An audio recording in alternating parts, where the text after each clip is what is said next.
आज के वीडियो में हम लोग बात करने वाले हैं how to make resume for various different post, जिसमें हो गया क्यू एंड क्यूसी के बारे में आज आपको बताने वाला हूं। तो क्या क्या चीज आपको ध्यान रखना है अगर आप अपना रिज्यूमे बनाते हो तो सारे पॉइंट को कवर करूंगा और आपको बताऊंगा कि हाँ इस चीज पे आपको ध्यान देना है। और ये भी बताऊंगा कि आप फ्री में टेम्पलेट कहाँ से डाउनलोड कर सकते हो रेज्यूमे का। तो वीडियो को एंड तक देखिएगा ताकि आपका छोटा छोटा डाउट जो है वो क्लियर हो जाए। तो ये आप सभी जानते हैं कि जो रेज्यूमे होती है वो आपका फर्स्ट इंप्रेशन बनता है किसी भी कंपनी के रिक्रूटर के सामने, क्योंकि आपकी 50% जॉब जो है वो वहीं पे फिक्स हो जाती है कि आपको जॉब मिलनी है कि नहीं मिलनी है। आपके पास बहुत सारा टैलेंट है लेकिन आपका रिज्यूमे अगर रिप्रेजेंटेबल नहीं है तो वो जॉब आपके हाथ से फिसल सकती है। तो इसलिए आपको पता होना चाहिए कि एक प्रोफेशनल रेज्यूम कैसे बनाया जाता है। तो एक रेज्यूमे को बनाने के लिए सबसे पहले जो आपको समझना है वो है आपका सेल्फ असेसमेंट। इसका मतलब क्या होता है कि आपको पता ही नहीं होता कि आपको चाहिए क्या, और चाहिए नहीं आप क्या करते हो, सीवी कहीं से भी कलेक्ट करके कहीं से भी कॉपी करके उसको अप्लाई कर देते हो किसी भी कंपनी में। आपको किसी भी कंपनी में अप्लाई नहीं करना है, आपको सबसे पहले पता करना है कि आप कौन हो, आपका इंटरेस्ट क्या है, आपके पास स्किल्स क्या क्या है, आपका वर्किंग स्टाइल जो है वो कैसा है। और उसके बाद टाइम की वैल्यूज को भी आपको समझनी पड़ेंगी कि जैसे ये लॉकडाउन का पीरियड है तो इस टाइम को कैसे यूटिलाइज किया जा सके बेस्ट पॉसिबल वे में, बेस्ट पॉसिबल चीज को लर्न करके। तो ये सब चीज जब आप इवेलुएट कर लोगे ना तो आपको पता चल जाएगा कि हाँ आपको एग्जैक्ट क्या पता है, आपका इंटरेस्ट क्या है, आप कौन हो। जब तक आपको ये सब चीज पता नहीं होगा आप रेज्यूम को बना ही नहीं पाओगे।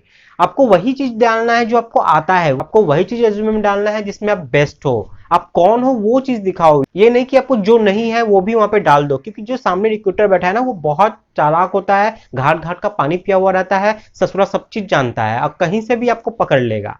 तो जो चीज में आप परफेक्ट हो ना उसी चीज को डालो वहां पे, ताकि जब वो वहां से क्रॉस चेक करे ना तो आपको जवाब देने में सुविधा हो। अब हम लोग बात कर लेते हैं जो मेजर जॉब डिजिग्नेशन हमारे इस इंडस्ट्री में अवेलेबल है वो क्या क्या चीज है। तो अगर आप जूनियर इंजीनियर हो, फ्रेशर हो और जूनियर इंजीनियर पोस्ट के लिए अप्लाई करना चाहते हो तो आपको बीबीएस आना चाहिए, execution of work at site, estimation हो गए, क्वांटिटी सर्वे हो गया, ड्राइंग रीडिंग हो गया। ये सब चीज अगर आपको आता है तो आप जूनियर इंजीनियर पोस्ट के लिए अप्लाई कर सकते हो और आपका जो लेवल होगा वो लेवल 1 पे पहुंच जाएगा और आप 50% चीज अचीव कर लिए होगे।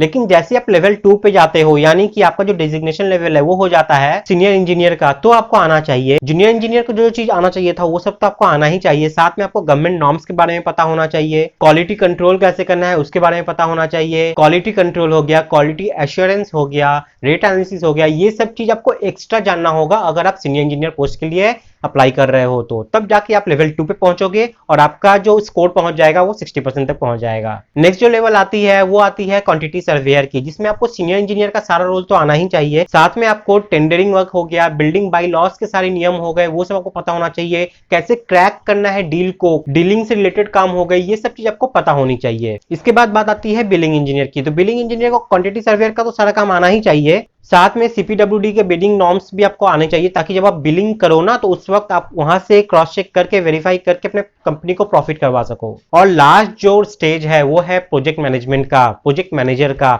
तो आपको इस जगह पे आपको सारा रोल आना चाहिए, साथ में जो सबसे बड़ा चीज है ना वो है आपका वर्क एक्सपीरियंस। तो आपको लीडरशिप अगर आपके अंदर नहीं है तो आप साइट पे कैसे काम करवाओगे, क्योंकि आपको लीडरशिप चाहिए, क्योंकि आपके अंदर में तो बहुत कोई है, उन लोग को आप कंट्रोल कैसे करोगे, आप अपने लीडरशिप के बलबूते पे करोगे, साथ में आप अपने एक्सपीरियंस के बलबूते पे करोगे। तो ये सब स्किल्स आपको पता होना चाहिए और यही सब स्किल्स जब आपको पता हो जाता है ना तो आप अपना रेज्यूमे को बनाने में परफेक्ट हो जाते हो और इजीली वे में आपको पता हो जाएगा कि हाँ मुझे कहां तक आता है, मुझे क्या क्या पता है, और आप उसी चीज को इनपुट करोगे अपने रेज्यूमे में। तो यहाँ पे जितना चीज भी देखे ना ये सारा चीज आपको एक प्लेटफॉर्म पे सिखाया जाता है जो कि है सिविल गुरुजी। यहाँ पे आपको सॉफ्टवेयर से रिलेटेड, साइट से रिलेटेड सारे चीज आपको यहाँ पे एक ही प्लेटफॉर्म पे मिल जाता है। जैसे कि आप देख सकते हैं estimation, quantity survey and data analysis, billing work, bar bending schedule, AutoCAD, Revit architecture, Microsoft Project हो गया। तो अगर आपको ये सब चीज आपको पता हो गया ना तो आप परफेक्ट एक सिविल इंजीनियर बन गए, आप तब मान सकते हो कि हाँ मैं कुछ अब जानता हूँ। तो अब हम बात करते हैं roles and responsibilities of Q and QC. QA क्या होता है, क्वालिटी एश्योरेंस, और क्यूसी क्या होता है, क्वालिटी कंट्रोल। देखिए कोई भी प्रोडक्ट को बनाने के लिए एक प्रोसेस होता है, वो प्रोसेस सही है कि नहीं ये कौन वेरीफाई करता है, क्वालिटी एश्योरेंस वाले। और वो प्रोडक्ट बन के कैसा बना है उसका क्वालिटी कौन जांचेगा? क्वालिटी कंट्रोल वाले। तो ये बेसिक डिफरेंस होता है इन दोनों का। तो यही रोल है इन लोग का। जो प्रोडक्ट बन के आ गई है, तो प्रोडक्ट कैसा बना है इसका क्वालिटी चेक करेगा क्वालिटी कंट्रोल वाले, और उसके प्रोसेस को चेक करते हैं ये। तो साइट पे एग्जीक्यूशन में लेके इसको बहुत सारा वेरीफाई होता है। तो जैसे देख लीजिए आपके साइट पे कोई काम चल रही है, ठीक है, तो काम करने का जो प्रोसेस है वो सही है कि नहीं, ये क्वालिटी एश्योरेंस वाले आपको बताएंगे। और काम करने के बाद जो क्वालिटी निखर के आई है वो कौन कंट्रोल करता है? वो क्वालिटी कंट्रोल वाले करते हैं। तो बेसिक यही डिफरेंस है, एक प्रोडक्ट से रिलेटेड है और एक प्रोडक्ट के प्रोसेस से रिलेटेड है।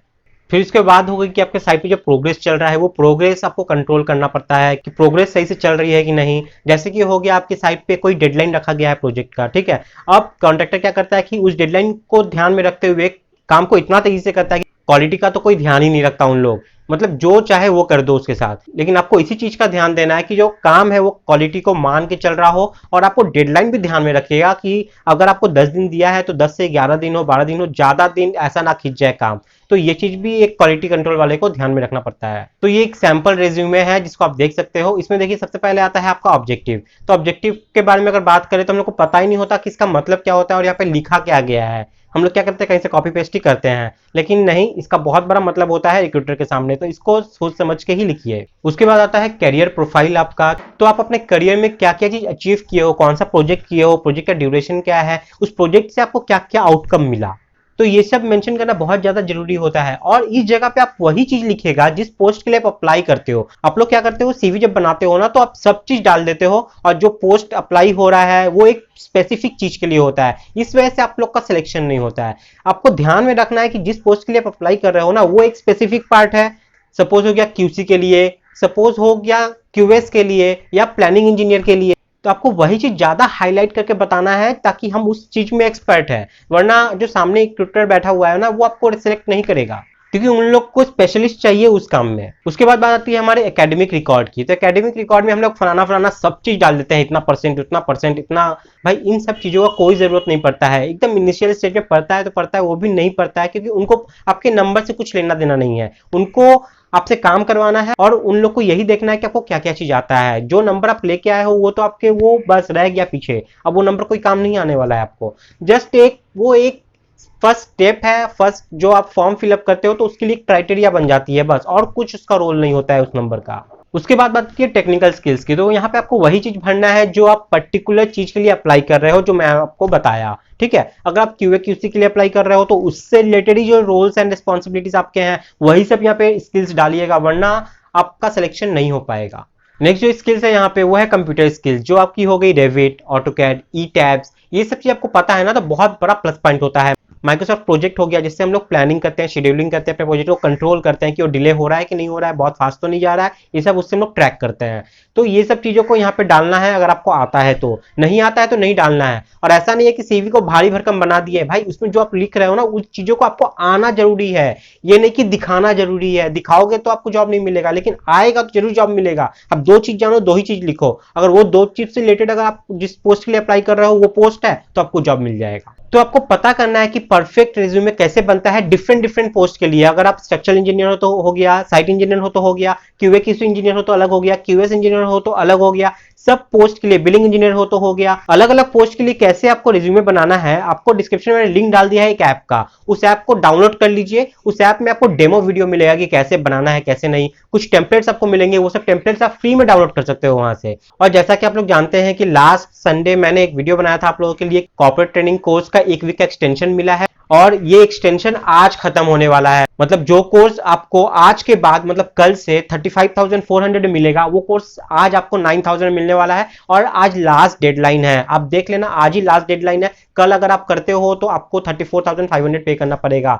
तो मैं बोलूंगा आप लोग इसको जरूर ले ले, क्योंकि ऐसा मौका बार बार नहीं मिलेगा। लेकिन आपको एक चीज करना है, कूपन कोड आपको अप्लाई करना है CIVIL। ये कूपन कोड अप्लाई करोगे ना तो ही आपको ये 9,000 मिलेंगे।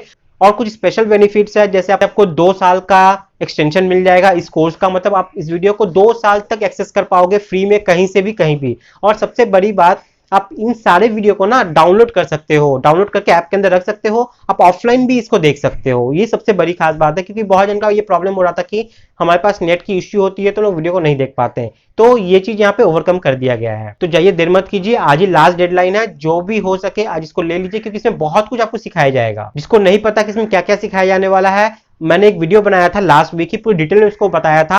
उस वीडियो का लिंक भी डिस्क्रिप्शन में डाला हुआ है, उसको भी जाकर आप देख सकते हो एक बार। तो इस कोर्स में एक्चुअली में सिखाया क्या जाएगा, बिल्डिंग एस्टिमेशन हो गई, क्वांटिटी सर्वे, रेट एनालिसिस हो गया, बार बेंडिंग शेड्यूल हो गया, बिल्डिंग से रिलेटेड सारे कॉन्सेप्ट हो गए, उसके बाद ऑटोकैड हो गया, रेविट आर्किटेक्चर हो गया, ई टैब्स हो गया, माइक्रोसॉफ्ट प्रोजेक्ट हो गया। ये सारे चीज आपको 9,000 रुपीज में सिखाए जाएंगे। अगर वही कहीं से करोगे तो अलग अलग में वो ज्यादा पड़ जाता है आपका। यहाँ पे एक ही बंडल में आपको ये सारा चीज सिखाया जाएगा और सिर्फ 9,000 रुपीज में। तो अगर आपका कोई क्वेरी ऐसा रह गया जो मैं क्लियर नहीं कर पाया हूं और अगर पूछना चाहते हो, तो यहाँ पे ये नंबर दिया हुआ है मिस आरजू मैम का, आप उस पर कॉल करके उनसे पूछ सकते हो आराम से और अपना क्वेरी रिजॉल्व कर सकते हो। ठीक है, तो आज के वीडियो में इतना ही है। नेक्स्ट वीडियो में फिर कुछ लेके आऊंगा आप लोगों के लिए। तब तक के लिए बाय, टाटा, जय हिंद।